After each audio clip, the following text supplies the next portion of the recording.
Welcome back to my channel, guys. It's time for another anime first impression. This one, it talks about religion and kind of like thoughts and feelings of religion when it comes to Japanese people. And I, I kind of not really sure. I don't fully grasp the understanding of the religion in Japan. So I will put a forewarning before this, is that if any comment that I make about it, not 100% sure. It's just based on what I saw on this anime. So this is going to be on Tying the Knot with a Amagami Sister. It is a series that is being dubbed and subbed on Crunchyroll. There is, I believe, 2 or 3 episodes out already on Crunchyroll, time of recording. So go check them out. I believe the dub is only one though. So either way, there is episodes out. So go check them out right now in Crunchyroll, or after this video, not right now, after this video.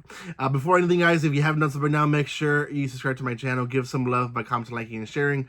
You guys can follow me on social media and other places by checking the description below. I do appreciate all the love and support that you guys have been showing this channel. Continue showing it by watching my other first impression videos and staying here after the first impression season, because I'm going to continue with reactions and anime and manga and light novel reviews, which I already have some to review on after this video. So they'll be being posted as the days continue. So thank you guys for that, and make sure you do stick around. Okay, let's talk about this anime. It is, again, Tying the Knot with an Amagami Sister. We follow the story of a boy who essentially is taking advantage of a temple to stay there. He's going to help around as much as possible, but he's really there in the city to study, and he just needs a place to stay in. This is the place where he chooses. I'm going to fast forward all the way past the end credits, because you have to watch after the end credits. The old man who he goes and sees in the beginning of the episode doesn't show up until after the end credits. And after the end credits, he essentially says that he is preparing him to be a husband to one of these 3 other girls who are part of the anime as well, and to marry them, essentially, right? So and everyone goes, what? And the episode ends, right? So go back to the beginning. He's arriving looking for this man, right? He's not there, and he almost walks into 3 girls changing. He doesn't, but the girls do end up opening the door by accident, and, oopsie doopsie. So for the next like 5 minutes, it's basically the same joke over and over again. He's doing something, and some girl happens to try to help him or whatever, and then one of the older sisters that is annoyed with him walks into them, and oh no, they're doing something weird, right? And you're a man, you're a pervert, so on and so forth. So bunch of misunderstandings. I want to say there's like 3 or 4 different scenes like that in the entire episode. So unfortunately, I feel like that's gonna be the reoccurring thing in this series, and beyond my understanding of why they think they have to have so many of those in just one episode. Far be it, it's probably going to be a lot more in the entire season.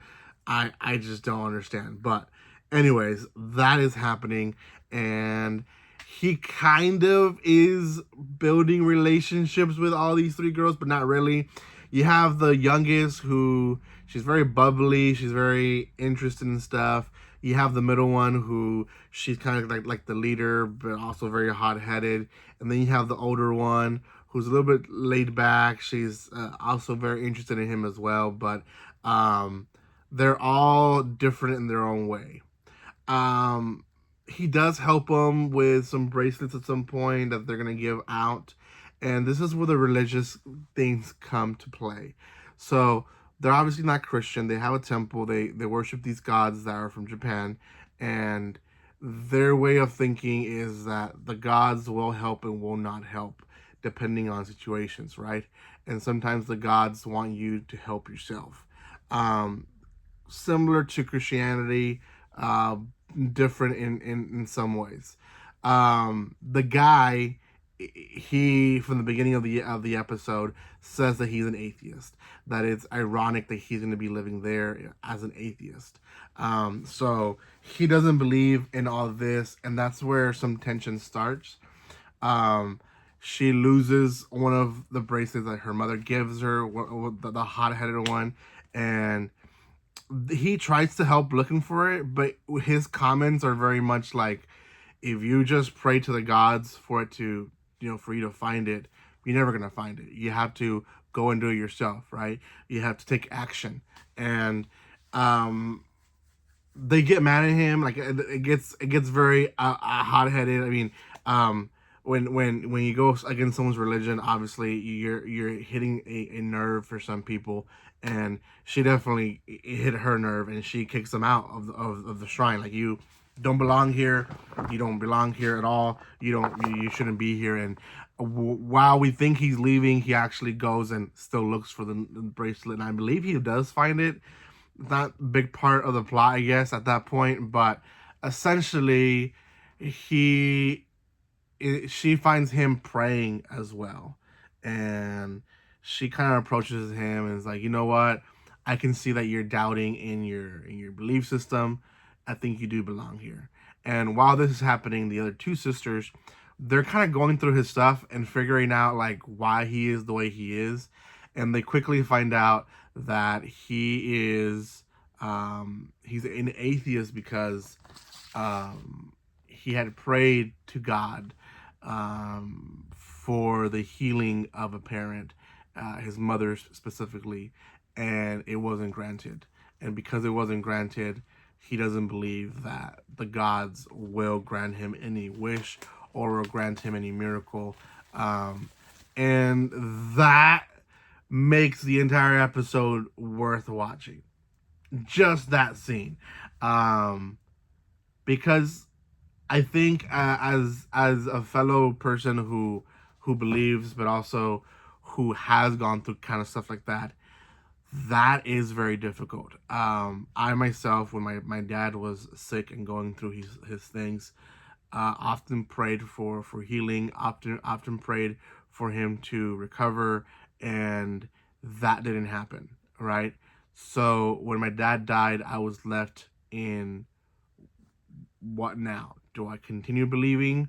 Do I doubt? And so on and so forth. And that's a passageway that a lot of people are going to have to go through their faith. And that, like I said, in itself made the episode worth watching. There's another scene after that where they all kind of join in, and there's like I guess comets or something going in the sky as at the same time there's cherry blossoms falling, so it's a very beautiful scene. But other than that, that's in a nutshell the first episode.